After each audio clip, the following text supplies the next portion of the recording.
Yeah, I think this ties so well back to the McKinsey article that Bloomberg put out, because really what New Zealand is talking about here is how do we diversify our supply chain? How do we bring more things local to make sure that we don't get hit in the future? They fared fairly well during COVID-19, as the article rightly calls out. So they did a good job from that perspective. Not every country fared quite as well. But they're really talking about we need to, as a government, pay more attention to this. As a country, pay more attention to this. This is not just an individual business problem.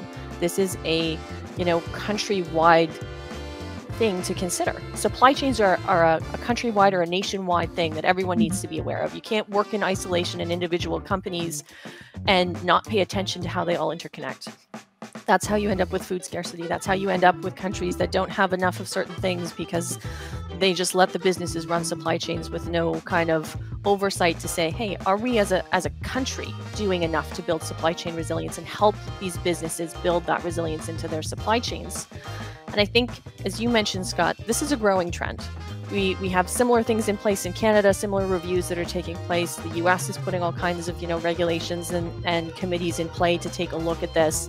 This is a global kind of mentality that governments are getting into, and they're starting to pay attention to the impact of supply chain from a business level and what it means for the country as a whole, which I found really fascinating.